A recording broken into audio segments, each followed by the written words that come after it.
بسم اللہ الرحمن الرحیم۔ تنویر الآثار، تقدیر کا بیان، صفحہ نمبر 18 میں دیکھیں، یہاں ایک اور طویل حدیث ہے، آج انشاءاللہ اسے پڑھیں گے۔ لکھتے ہیں وعن ابن مسعود قال حدثنا رسول اللہ صلی اللہ علیہ وسلم وهو الصادق المصدوق إن خلق أحدكم يجمع في بطن أمه 40 يوما نطفة ثم يكون علقة مثل ذلك ثم يكون مضغة مثل ذلك ثم يبعث الله إليه ملكا ب4 كلمات فيكتب عمله وأجله ورزقه وشقي أو سعيد ثم ينفخ فيه الروح فوالذي لا إله غيره إن أحدكم ليعمل بعمل أهل الجنة حتى ما يكون بينه وبينها إلا ذراع فيسبق عليه الكتاب فيعمل بعمل أهل النار فيدخلها وإن أحدكم ليعمل بعمل أهل النار حتى ما يكون بينه وبينها إلا ذراع فيسبق عليه الكتاب فيعمل بعمل أهل الجنة فيدخلها۔ یہ حدیث پاک حضرت ابن مسعود رضی اللہ تعالی عنہ سے مروی ہیں، فرماتے ہیں کہ حدثنا رسول اللہ صلی اللہ علیہ وسلم وهو الصادق المصدوق، کہ سچے مصدوق نبی صلی اللہ تعالی علیہ وسلم نے خبر دی۔ سبحان اللہ، صادق المصدوق۔ اب صادق اور مصدوق کیا ہے یہ سمجھ لیں۔ صادق وہ جس کے سارے اقوال سچے ہوں، مصدوق وہ جس کے سارے اعمال سچے ہوں۔ یا دوسری تعریف یہ بھی ہے کہ صادق وہ جو ہوش سنبھال کر سچ بولے، اور مصدوق وہ جو پہلے ہی سے سچا ہو۔ یا صادق وہ جو واقع کے مطابق خبر دے، اور مصدوق وہ کہ جو اپنی زبان مبارک سے کہہ دے، واقعہ اسی کے مطابق ہو جائے۔ سبحان اللہ۔ اور یہ تعریف جو بھی ہو، حضور میں یہ تینوں کے تینوں تعریف فٹ آتی ہے، اور حضور تمام کے جامع ہیں۔ سبحان اللہ۔ فرماتے سرکار صادق المصدوق نے ہمیں خبر دی کیا، ان خلق احدکم یجمع فی بطن امہ 40 یوما، کہ تم میں سے ہر ایک کا مادہ پیدائش ماں کے پیٹ میں 40 دن نطفہ رہتا ہے۔ ٹھیک ہے، ہر ایک کیا تم میں سے 40 دن جو ہے ماں کے پیٹ میں نطفہ رہتا ہے۔ پھر آگے ارشاد فرمایا ثم یکون امہ 40 نطفۃ، 40 دن نطفہ رہتا ہے، ثم یکون علقۃ، پھر اسی قدر خون کی جو ہے پھٹک، مثل ذالک، اسی قدر، ثم یکون مضغۃ، پھر اسی قدر لوتھڑا، مثل ذالک، اسی قدر، ثم یبعث اللہ الیہ ملکا ب4 کلمات فیکتب عملہ واجلہ ورزقہ وشقی او سعید۔ پھر اللہ تعالیٰ ایک فرشتہ کو 4 باتیں بتا کر بھیجتا ہے، تو وہ فرشتہ اس کے کام میں اس کے کام، اس کی موت، اس کا رزق، اور وہ بدبخت ہے یا نیک بخت، سب کچھ لکھ لیتا ہے۔ سمجھ میں آ رہی ہے؟ اب اس کی تفسیر تھوڑا سا سمجھ لیں۔ اچھا، میں نے پچھلی حدیث میں جو بتایا تھا 40 کی نسبت سے، حضرت موسیٰ علیہ الصلوۃ والتسلیم نے 40 دن تک چلہ کیا، اور 40 سال قبل آدم علیہ السلام کی پیدائش ہے، موسیٰ علیہ السلام نے کہا کہ توریت جو ہے لکھی جا چکی تھی، ہے نا۔ تو وہ اصل میں یہاں مجھے کہنا تھا، تو یہاں بھی سمجھ لیں کہ یہاں مفسرین کرام نے فرمایا کہ جو سرکار نے ارشاد فرمایا کہ تم میں سے ہر ایک کا مادہ پیدائش ماں کے پیٹ میں 40 دن نطفہ رہتا ہے، ٹھیک ہے، پھر اسی قدر یعنی 40 دن خون کی پھٹک، پھر اسی قدر یعنی 40 دن لوتھڑا، یعنی 40 دن ماں کے پیٹ میں جو ہے منی کی شکل میں سادے رنگ کا مادہ رہتا ہے، اس کے بعد پھر 40 دن وہ جو ہے خون کی شکل اختیار کر لیتا ہے، لال ہو جاتا ہے، پھر 40 دن کے بعد وہ لوتھڑا بن جاتا ہے، گوشت کا لوتھڑا ہو جاتا ہے، ٹھیک ہے۔ پھر اس کے بعد اللہ تبارک و تعالی یعنی 3 مہینہ کا جب ہو جاتا ہے یہ معاملہ، اس کے بعد اللہ تبارک و تعالی اسی پھر ایک مدت کے بعد اس میں ایک فرشتے کو جو ہے جو اس کام کے لیے اللہ نے رکھا ہے، تو وہ ماں کے پیٹوں میں تمام جتنے بھی پیدا ہونے والے بچے ہوتے ہیں تو ان کے پیٹ میں بچے کی شکل صورت وغیرہ، اور یہ 4 چیزوں خصوصیت کے ساتھ یہ ذکر کیا گیا ہے کہ اس کا کام یعنی وہ شخص کیا کام کرے گا، ٹھیک ہے، کیا حالت رہے گی، کیا کرے گا، ٹھیک ہے، اس کے بعد کب اور کیا کرے گا، کہاں مرے گا، کیا کھائے پیے گا، اس کا خاتمہ کفر پر ہوگا یا نہیں، ٹھیک ہے، یہ چیزیں جو ہیں وہ فرشتے کو اللہ تبارک و تعالی بتاتے ہیں، تو وہ پھر چیزیں جا کر کے لکھ لیتے ہیں، اور لکھ کر کے اس بچے کے جو ہے حلق جو ہے گردن اس کے اندر مطلب اس چیز کو رکھ دیتے ہیں۔ تو یہ ایک فرشتے کے علم کی وسعت کا عالم ہے، چونکہ یہ ساری چیز علوم خمسہ میں سے ہے، یعنی وہ کیا کام کرے گا، کہاں مرے گا، پھر وہ اس کا رزق کا کیا معاملہ ہوگا، وہ ایمان پہ مرے گا یا نہیں، یہ سارے علوم خمسہ میں سے ہے۔ تو جب ایک فرشتے کو اللہ یہ علم دیتا ہے تو پیارے آقا کو جب ایک فرشتہ یہ ساری چیزیں جان سکتا تو ہمارے آقا کے علم کی وسعت کا عالم کیا ہوگا، سبحان اللہ، ہے نا۔ تو میں یہ بتا رہا تھا کہ 40 دن ماں کے پیٹ میں منی کے شکل میں رہتے ہیں، پھر 40 دن وہ خون کی شکل اختیار، 40 دن بعد خون کی شکل میں ہو جاتا ہے، پھر 40 دن بعد گوشت کا لوتھڑا بن جاتا ہے۔ تو اسی 40 کی نسبت سے فرمایا گیا ہے کہ صوفیہ کرام فرماتے ہیں آدم علیہ السلام کا خمیر 40 اور موسیٰ علیہ السلام کا قیام ہے تو وہ 40 دن رہا ہے، ٹھیک ہے، جو آدم علیہ السلام کی پیدائش ہوئی تو 40 دن اللہ نے ان کے خمیر کو بنا کے 40 دن اس طرح سے رکھا تھا، پھر اس کے بعد موسیٰ علیہ السلام طور سینا پہ 40 دن جو ہے چلہ فرمائے، نطفہ ہر چلہ کے بعد پھر اسی طرح 40 دن میں نطفہ بنتا ہے، 40 دن میں لوتھڑا خون ہوتا ہے، پھر اس کے بعد 40 دن کے بعد پھر وہ گوشت کا لوتھڑا بنتا ہے، اسی طرح 40 بچے کے پیدائش کے بعد جو مدت ایک ہے 40 دن کی، انسان کی عقل جو ہے 40 سال کے بعد بالکل اکمل ہو جاتی ہے۔ صوفیہ کرام کی چلوں کی جو دنوں کی تعداد ہے 40 ہے، اسی طرح اہل سنت کے میلاد کا 40واں وغیرہ کا بھی ایک نسبت ہے۔ تو یہ 40 میں بڑا انقلاب ہے، یہ بتانا مقصود تھا پچھلے والے آڈیو میں۔ بحر کیف دیکھیں، اب یہاں جو ہے سرکار تخلیق کے جو ماں کے پیٹ میں بچے کے ہو رہے اس کے جو ہے درجات بیان فرماتے ہیں، پھر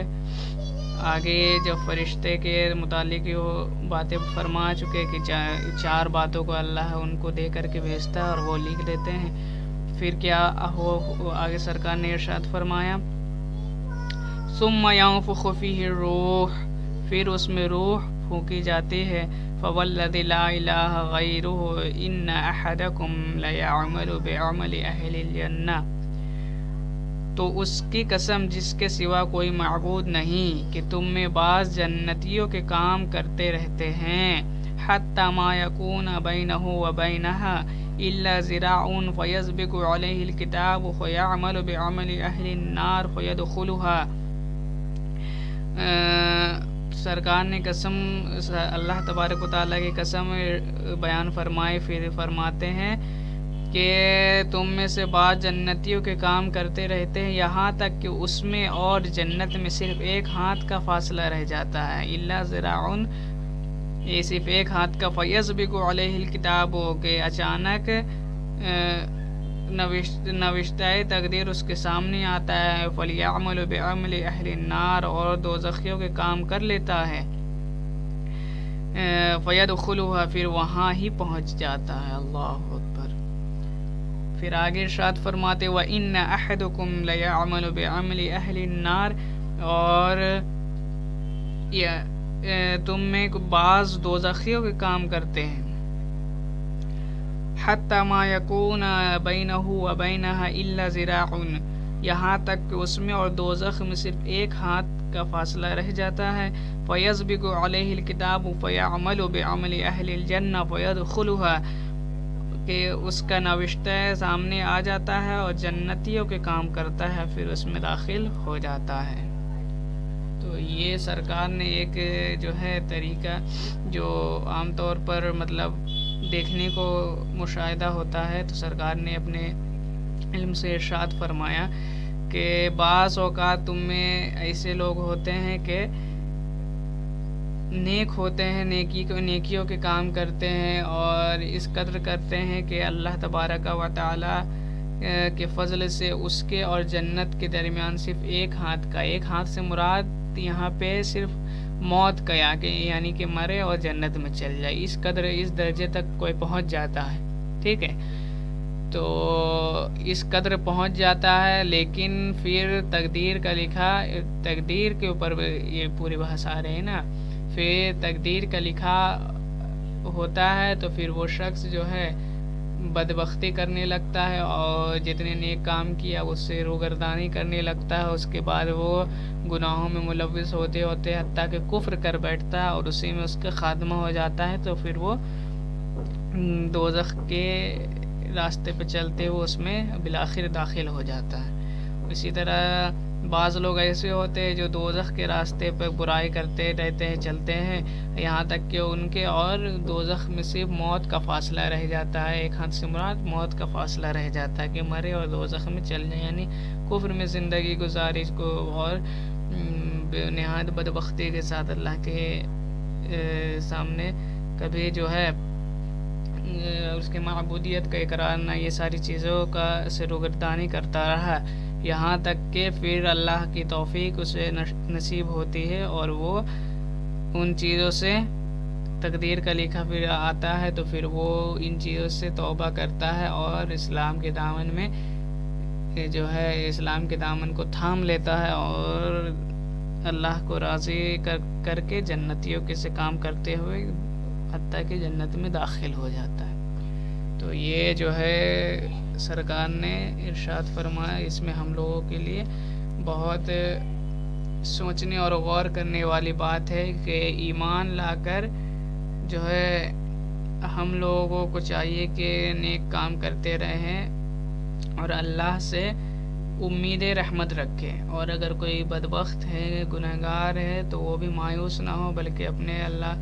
سے توبہ کرے اور اس سے امید رحمت رکھے، اور کوئی بھی اس حدیث سے یہ سمجھ میں آتے کوئی بھی نیک کار آدمی، تقوی گزار آدمی اپنے تقوی پر فخر نہ کرے بلکہ اللہ تعالیٰ سے حسن خاتمہ کا طلب کرے کہ اللہ مجھے خاتمہ بالخیر عطا فرمائے، ٹھیک ہے، تو اس لیے کہ تمام چیزوں کا جو ہے دار و مدار اگر خاتمہ ہی ٹھیک نہ ہوا تو پھر کوئی چیز کارگر نہ ہوگی۔ تو یہ جو تھے ایک حدیث پاک طویل تھے، اور ایک حدیث پاک پڑھتے ہیں آئیے۔ عن عبداللہ بن عمر قال قال رسول اللہ صلی اللہ علیہ وسلم ان قلوب بنی آدم بنی آدم كلها بين اصبعين من اصابع الرحمن كقلب واحد يصرفه كيف يشاء، ثم قال رسول الله صلی اللہ علیہ وسلم اللهم مصرف القلوب صرف قلوبنا على طاعتك، رواہ مسلم۔ یہ حدیث جو ہے حضرت عبداللہ بن عمر رضی اللہ تعالی عنہ سے مروی ہے وہ فرماتے ہیں کہ نبی پاک علیہ الصلوۃ والتسلیم نے ارشاد فرمایا ان قلوب بنی آدم کہ لوگوں بنی آدم کلھا بین اصبعین من اصابع الرحمن کے قلب واحد کہ لوگوں کے سارے دل اللہ کی انگلیوں میں سے 2 انگلیوں کے درمیان ہیں. ان قلوب بنی آدم کلھا بین اصبعین من اصابع الرحمن رحمان کے 2 انگلیوں کے درمیان ہیں کہ قلب واحد یصرفہ کیف یشاء جسے چاہتا ہے ایک دل کی طرح جسے چاہتا ہے انہیں پھیر دیتا ہے. ثم قال رسول اللہ صلی اللہ علیہ وسلم پھر اللہ کے رسول نے ارشاد فرمایا اللہم مصرف القلوب کہ اے دلوں کو پھیرنے والے اے اللہ اے دلوں کو پھیرنے والے صرف قلوبنا ہمارے دلوں کو پھیر دے علی طاعتک اپنے فرمانبرداری کی طرف. دیکھیں اس میں کچھ باتیں قابل غور ہیں اور قابل وضاحت ہیں. حضرت عبداللہ بن عمر فرماتے ہیں کہ نبی پاک علیہ الصلوۃ والتسلیم نے ارشاد فرمایا کہ لوگوں کے سارے دل اللہ کے رحمان کی 2 انگلیوں کے درمیان ہے. تو یہاں لوگوں کے سارے دلوں سے مراد انسان کے جتنے بھی انسان کے اندر یہ ہیں مطلب کہ حضرات آتے ہیں جیسے انبیاء کرام رسول اعظام اولیاء اعظام صحابہ کرام سلف صالحین تمام بزرگان دین تمام بھی اس میں شامل ہیں اور جتنے بدبخت لوگ کافر مشرک منافقین ٹھیک ہے اور جتنے عام لوگ ہیں مسلمانین مومنین میں سب کے دل جو ہے اللہ تبارک و تعالیٰ کے جو ہے اختیار میں ہیں بلکہ نہ صرف انسانوں کے بلکہ فرشتوں کے جناتوں کے اور تمام تر حیوانات کے اللہ کے جو ہے دل اللہ کے اختیار میں. یہاں خصوصیت کے ساتھ اس لیے ان کا تذکرہ کیا گیا انسانوں کا اس لیے کہ انسان جو ہے اس پر ہی مطلب کہ اللہ تبارک و تعالی جو ہے انسانوں کا دل کا ذکر اس لیے یہاں پہ ارشاد کیا ہے کہ عام احکام شرعیہ کے مکلف صرف انسان ہے نا اس وجہ سے یہاں ان لوگوں کا تذکرہ ہوا. اچھا اللہ کی پھر آگے ارشاد جو ہے کہ بین اصبعین من اصابع الرحمن کہ اللہ کے 2 انگلیوں کے درمیان ہے. تو یہ جو عبارت ہے یہ عبارت متشابہ ہے یعنی اس کا جو ظاہر دیکھ رہا ہے وہ اصل میں معنی نہیں ہے ٹھیک ہے نا. یہ عبارت متشابہ میں سے ہے کیونکہ رب تعالیٰ انگلیوں ہاتھوں وغیرہ اعضاء سے پاک ہے ٹھیک ہے. اور تو اس عبارت کا مقصد یہ ہے کہ تمام کے دل اللہ کے قبضے میں ہیں کہ نہایت آسانی سے پھیر دیتا ہے. جسے کہا جیسے مطلب کہ ایسے نہ کہا جاتا ہے کہ میری انگلیوں میں ہے تمہارا کام میری انگلیوں میں ہے یا ان سوالوں کے جواب تو میں چٹکیوں میں ایسے دے سکتا ہوں. تو یہاں مراد کیا ہے چٹکی ایسے بجانے سے جواب دے جائے گا کوئی یہ کام میں چٹکیوں میں کر سکتا ہوں ہے نا. تو مراد یہ ہوتا ہے کہ اللہ کے لیے جو ہے اللہ میرے اختیار میں وہ کام ہے میں آرام سے کر سکتا ہوں. تو ویسے ہی اللہ کے اختیار میں سب کے دل ہے. اللہ جس کے دل چاہتا ہے کہ قلب واحد یصرفہ کیف یشاء اللہ جس کے دل چاہتا ہے پھیر دیتا ہے یعنی نیکی کی طرف یا بدی کی طرف. ثم قال رسول اللہ صلی اللہ علیہ وسلم پھر اللہ کے رسول نے ارشاد فرمایا اللہم مصرف القلوب اے اللہ اے دلوں کو پھیرنے والے صرف قلوبنا ہمارے دلوں کو پھیر دے علی طاعتک اپنی اطاعت کی طرف. تو یہ سرکار ہم امتیوں کو تعلیم دے رہے ہیں کہ اللہ سے ہمیشہ خیر کے طلبگار رہو اور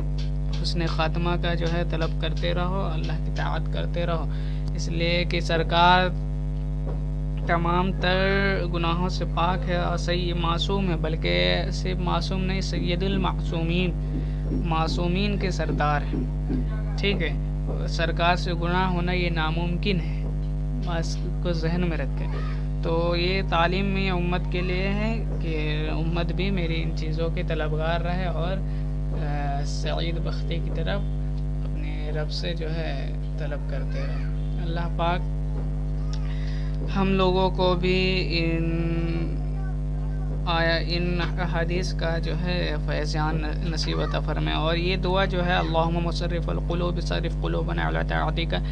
اکثر دعاؤں میں مانگنی چاہیے. یہ چیزیں ایسی ہیں جو سرکار نے خود تعلیم ارشاد فرمائی، تو جو چیزیں حدیث سے ثابت ہو تو بالخصوص اس کا جو ہے ورد کرنا چاہیے. اللہ پاک ہمیں عمل کی توفیق عطا فرمائے اور سعید بختوں میں اٹھائے. وما علینا الا البلاغ.